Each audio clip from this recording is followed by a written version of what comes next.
प्रवेश कर रहे हैं CNBC आवाज और इबेक्स कैश के शानदार स्टूडियो में।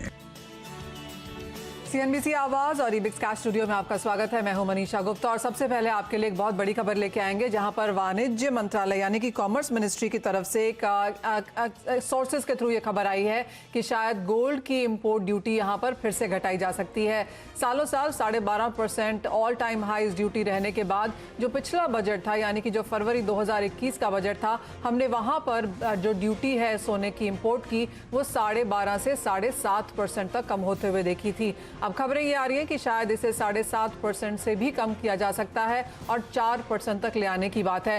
क्लियरली हर बजट में पिछले कई सालों में हमने यही एक प्रेजेंटेशन यहाँ पर इंडस्ट्री से आते हुए देखी है कि सोने की जो इंपोर्ट ड्यूटी है वो यहाँ पर कम कर देनी चाहिए, क्योंकि वो ज़्यादा होने की वजह से यहाँ पर अनऑफिशियल गोल्ड, स्मगल गोल्ड काफ़ी हद तक आने की नंबर्स जो हैं वो हमने यहाँ पर बनते हुए देखे हैं। तो वाणिज्य मंत्रालय का ड्यूटी घटाने का प्रस्ताव यहाँ पर है। क्लियरली जैसे जैसे बजट यहाँ पर पास आएगा और क्लैरिटी यहाँ पर मिलती हुई नजर आएगी, लेकिन गोल्ड पर ड्यूटी घटाकर 4% करने का प्रस्ताव एज ऑफ नाउ यहां पर है। आपको याद दिला दें कि जो फाइनेंस मिनिस्ट्री है, कॉमर्स मिनिस्ट्री है, वो बहुत जल्द यहां पर जो बजट की कंसल्टेशंस हैं, मीटिंग्स हैं, वो यहां पर करने वाले हैं। और ये एक चीज यहां पर उभर के आ रही है कि इंपोर्ट ड्यूटी जो है सोने पर जो लगती है 7.5% जो करंट है, ये घटा के 4% की जा सकती है।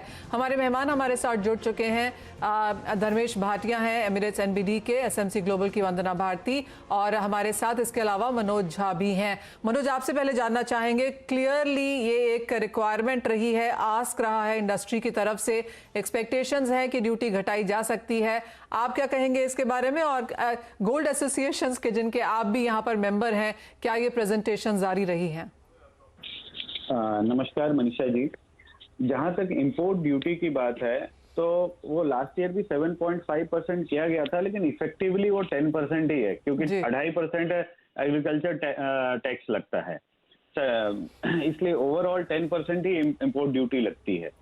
अगर ये 4% कम किया जाए तो भी ये 6% तक होगा, और ये करना बहुत जरूरी है। अभी देखिए, जबकि फ्लाइट्स इंडिया से दुबई और थाईलैंड ये सब की बहुत ज्यादा कनेक्टिविटी नहीं है, फिर भी उम्मीद ऐसा किया जाता है कि 3 फिगर्स में अभी भी स्मगलिंग होती है, जिसका एग्जैक्ट आंकड़ा नहीं है।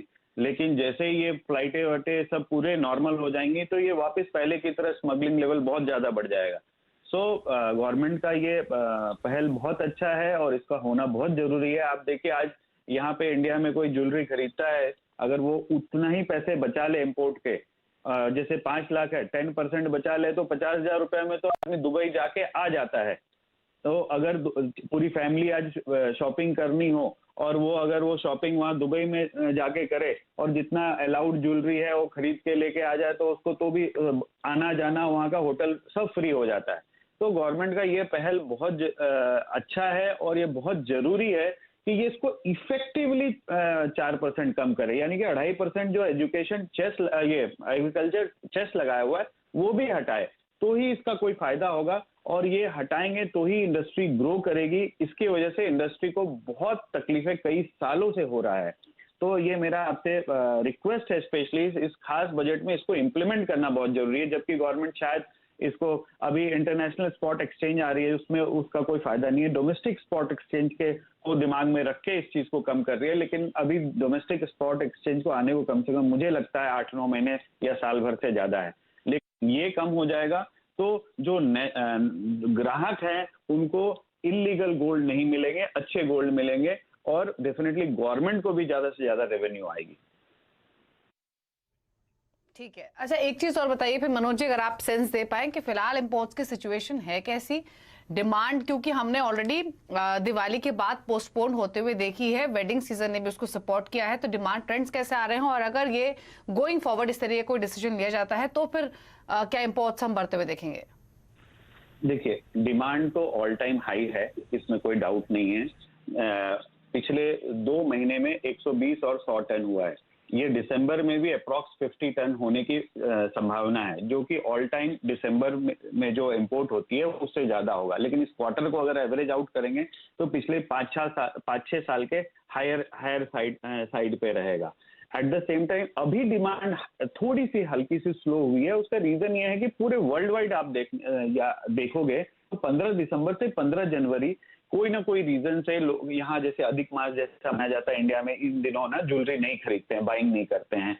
आउट ऑफ इंडिया जो है वो क्रिसमस, थैंक्स गिविंग, ये सब चीजों में लोग छुट्टियों में चले जाते हैं, तो ये एक महीना स्लो ही रहता है। लेकिन उससे पहले पिछले 8 महीने का अगर आप फिगर देखो तो इंडिया के लिए ज्वेलरी मार्केट बहुत अच्छी रही है। आपको इससे ही अंदाजा लगेगा कि पिछले 3-4 साल से ना बड़ी ज्वेलरी बिकनी बंद हो गई थी। जो टिकट साइज था, लोग आपके न्यूज चैनल पे भी देखो, सब लोग आके यही बोलते थे फैलावट वाली ज्वेलरी, लाइट वेट ज्वेलरी।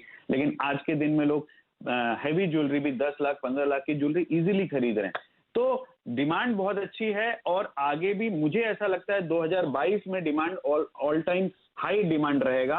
और डिमांड का गोल्ड प्राइस से कोई लेना देना नहीं है, लेकिन जो लोग डिस्करेज होते हैं वो डेफिनेटली इंपोर्ट ड्यूटी के वजह से डिस्करेज होते हैं। अगर ये हटाएगा तो मुझे ऐसा लगता है कहीं ना कहीं डिमांड में कम से कम 4-5% की और बढ़ोतरी होगी। तो इस सेम टाइम गोल्ड का ये जी नहीं, मैं खाली सिर्फ ऑन द टेबल वो इंपोर्ट फिगर्स रखना चाह रही थी कि पिछले साल का, पूरे साल का इंपोर्ट यहाँ पर 300 टन था और इस साल का माना जा रहा है, और ये ऑफ कोर्स इंडस्ट्री सोर्सेज ही हैं, कि 800-900 टन के बीच में सोना इस साल भारत में इंपोर्ट हुआ है। तो क्लियरली एक अच्छा खासा जंप यहाँ पर देखने को मिला है। जस्ट उस न्यूज के हिसाब से सोने के भावों में तो हल्की सी मुनाफा वसूली देखने को मिली ही है। अगर आप गोल्ड ज्वेलरी स्टॉक्स देखें तो वहां पर भी मुनाफा वसूली है, चाहे वो कल्याण ज्वेलर्स है, टाइटन है। एक्चुअली आज मार्केट भी खराब है, सभी शेयर्स में यहाँ पर बिकवाली है, लेकिन सोने की ज्वेलरी के स्टॉक्स में भी यहाँ पर मुनाफा वसूली के साथ कारोबार। धर्मेश, आपसे जानना चाहेंगे, फेड की मीटिंग हो चुकी है, ईसीबी की हो चुकी है, बैंक ऑफ इंग्लैंड की इस हफ्ते में हो चुकी है, और सभी तरफ से हमने यहाँ पर सोने के लिए बूस्ट आता हुआ देखा है। जो 10 हफ्ते के लोज पर सोना चल रहा था, वहां से एक अच्छा खासा रिबाउंड ओवरनाइट देखने को मिला। $1800 आउंस तक के लेवल्स हमने न्यूयॉर्क सेशन में आते हुए देखे। यहां से क्या राय है, कहां जा सकते हैं सोने के प्राइसेस, और जो ये ड्यूटी कट का प्रस्ताव है, इसका कितना सेंटिमेंट इंपैक्ट हम प्राइसेस पे देखेंगे? देखिए, अगर वर्ल्ड मार्केट देखें तो ऑलमोस्ट 3-3.5 हजार टन सोना बनता है। उसमें इंडिया सबसे ज्यादा, इंडिया और चाइना सबसे ज्यादा हाईएस्ट कंजम्पशन है, ऑलमोस्ट 1000 टन की कंजम्पशन इंडिया करती है।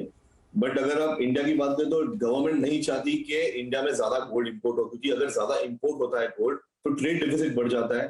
जो मेजर योगदान है अगेन कच्चा तेल है, सोना है और इलेक्ट्रॉनिक्स है। तो कहीं ना कहीं ये सोने को कम करना चाहते हैं सो दैट की ट्रेड डिफिसिट ना हो। तो ये प्रस्ताव आई होप क्योंकि ज्वेलरी मार्केट के लिए बूम होगा। बट अभी भी एक प्रस्ताव है, अभी भी क्लियर हुआ नहीं है। दूसरी बात रखें तो जो फेड मीट्स हुई है, अगर आप देखिए फेड मीटिंग में एक्सपेक्टेड जो 2023 की जो एक्सपेक्टेशन थी, मुझे लगता है कि 2022 में रेट्स चेंज होने स्टार्ट हो जाएंगे और रेट्स बढ़ने स्टार्ट हो जाएंगे। अगर रेट्स बढ़ते हैं तो ये सोने के लिए अच्छा नहीं है, क्योंकि अगर ये बढ़ना स्टार्ट हो गया तो जो सेफ हेवन बाइंग है वहां से पैसा शिफ्ट होगा, इक्विटी मार्केट से थोड़ा पैसा शिफ्ट होगा और फिक्स डिपॉजिट्स में या इंटरेस्ट रेट कर्व में और बॉन्ड में चले जाएगा। तो उससे आपको सोने की जो चमक है वो या तो फ्लैट रहेगी या थोड़ी मंदी में आ सकती है। तो और मुझे नहीं लगता कि मार्केट में लंबी तेजी होगी फिर से, अनटिल अनलेस कोई जियोपॉलिटिकल वॉर हो या इकोनॉमिक अनस्टेबिलिटी हो। मुझे लगता है आगे चल के मार्केट 1800 या 1700 के लेवल पे सस्टेन होगा। शॉर्ट टर्म में एक्सपेक्टेड था मार्केट में बाउंस बैक है, बट थिनली ट्रेड हो रहा है मार्केट। सारे ब्रोकिंग फर्म्स, बैंक्स अभी छुट्टी पे चले जाएंगे। अगले साल से मार्केट में फिर से वॉलेटिलिटी स्टार्ट हो जाएगी। तो मैं रेकमेंड करूंगा निवेशकों को कि डोमेस्टिक मार्केट में जब तक 50,000 का जो साइकोलॉजिकल आंकड़ा ब्रेक नहीं करता और इंटरनेशनल मार्केट में 1810 के लेवल्स ब्रीच नहीं करते, आप यहाँ पे मंदी में रह सकते हो। और अगर जिस तरह 10 ईयर्स यील्ड 140 से 150, 160, 170 तक जाएगा तो गोल्ड में आपको प्रेशर देखने मिल सकता है। तो मैं इसमें थोड़ी मंदी में हूँ। मैं एक्सपेक्ट करता हूँ कि गोल्ड 46,000 से 45,500 के लेवल्स आपको 1 से 1.5 महीने में आपको देखने मिल सकते हैं। तो धर्मेश का व्यू यही है कि सोने में कमजोरी दिख सकती है। 45,000 से 40,000 के लेवल्स वो अगले 1 से 1.5 महीने में एक्सपेक्ट कर रहे हैं लोअर साइड पर। चलिए, शुक्रिया मनोज जी आने के लिए शो में और अपने व्यूज देने के लिए गोल्ड पर। एक ब्रेक के लिए यहाँ पर रुक रहे हैं, लौटेंगे तो नेचुरल गैस पर रहेगा फोकस, बाकी कमोडिटीज पर भी लेंगे स्ट्रैटेजीज। धर्मेश भाटिया और साथ ही वंदना भारती हमारे साथ मौजूद हैं, जल्द वापस आते हैं।